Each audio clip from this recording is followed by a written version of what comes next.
حقوق العباد کا مسئلہ روز پریشان ہوتا ہے، لوگ تھوڑی تھوڑی تکلیف میں ہوتے ہیں، اور اگر آپ ناراض نہ ہوں تو ہم امیر آدمی کی مدد کرنا چاہتے ہیں، غریب کی نہیں۔ جس کے پاس پہلے بہت سارے پیسے ہیں اس کو ادھار دینا چاہتے ہیں، لیکن جو ضرورت مند ہے اس کو اس لیے نہیں دیتے کہ واپس کہاں سے کرے گا، حالانکہ ضرورت اسی کو ہے۔ ہم ہمیشہ سیاسی رنگ میں لوگوں کو پناہ دیتے ہیں، کبھی بھی اللہ رسول کی رضا کو پیش نظر رکھ کے یہ کام کریں تو اللہ مدد بھی فرمائے۔ ایک بندہ بڑا امیر ہے تو وہ تیسری بلڈنگ کا لینٹر ڈال رہا ہے، تو اس کو سارے پوچھ رہے ہیں کوئی حکم ہوا تو بتانا، بھئی اس کے پاس پیسے ہیں تو تیسری شروع کر لیا نا، تمہیں کیا حکم بتائے۔ لیکن ایک بیچارہ ایسا ہے جس نے کچا چھت ڈالنا ہے اور اس کی دیواریں جا کے چھت کے قریب کھڑی ہو گئی ہیں، اس کے پاس پیسے کوئی نہیں کہ وہ چھتیر لا سکے، بالے لا سکے، اس سے جا کے کوئی پوچھنے کو تیار اس لیے نہیں ہوتا کہ یہ تو میرا مطلب ہے واپس کیسے کرے گا۔ ہم نے یہ کیا ہے کہ ترجیح دی ہے دنیا داری کو، ترجیح، اور اس کا نقصان دن بدن یہ ہوا ہے کہ معاشرے میں اخوت، بھائی چارہ، پیار، فراخ دلی بدلتی جا رہی، ذاتیات کی جنگ ہے، اس کے اندر روز بروز ہم آگے بڑھتے جا رہے ہیں، روز بروز۔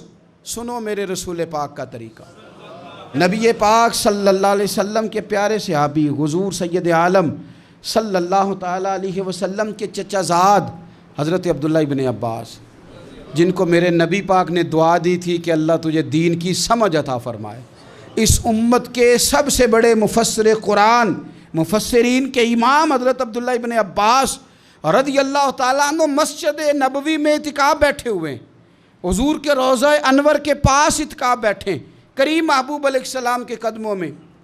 ایک بندہ اندر آیا مسجد میں تو آ کے پریشان ہو کے بیٹھ گیا۔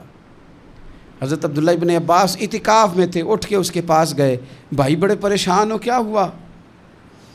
تو بندہ رو پڑا، کہنے لگا مجھے صاحب مزار کی عزت کی قسم، مجھے حضور سید عالم کی حرمت کی قسم، میرے ذمے ایک بندے کا حق آتا ہے، میں نے قرض دینا ہے پر میں مجبور ہوں، میں دے نہیں سکتا، میں تکلیف میں ہوں، کوئی نہیں ہے جو مدد کرے، کوئی نہیں ہے جو ساتھ چلے، میں دینا چاہتا ہوں پر دے نہیں پا رہا، مجبور ہوں۔ وہ تیری آنکھ ہو یا سنگ ملامت کی چبھن، کون پہنچا ہے میرے درد کی گہرائی تک، درد کی گہرائی تک۔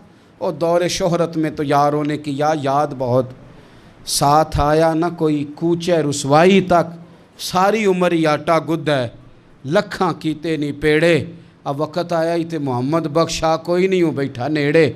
اب کون پوچھتا ہے، کوئی قریب نہیں، اعتکاف میں بیٹھے حضرت عبداللہ ابن عباس۔ تو آپ اس بندے سے کہنے لگے میں اگر تیری اس بندے سے بات کروں تو کوئی تیرا کام بنتا ہے؟ اس نے کہا حضور دیکھ لیں۔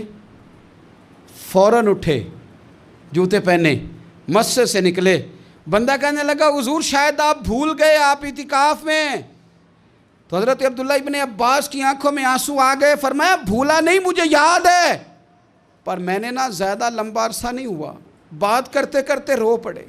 کہنے لگا لمبا عرصہ نہیں ہوا، میں نے صاحب مزار سے اس گنبد میں آرام کرنے والے نبی پاک سے سنا ہے کہ جو کسی بھائی کی ایک مشکل حل کر دے گا اللہ اسے 10 سال اعتکاف کرنے سے زیادہ ثواب عطا فرمائے گا۔ 10 سال کے اعتکاف سے اللہ زیادہ اجر عطا کرے گا۔ میں نے زیادہ عرصہ نہیں ہوا، ابھی لمبا عرصہ نہیں ہوا، میں نے حضور سے سنا، ابھی لمبا عرصہ نہیں ہوا، نبی پاک سے یہ بات میں نے خود سنی ہے کہ جو کسی کی ایک مشکل حل کرے 10 سال کے اعتکاف سے زیادہ ثواب ملے گا۔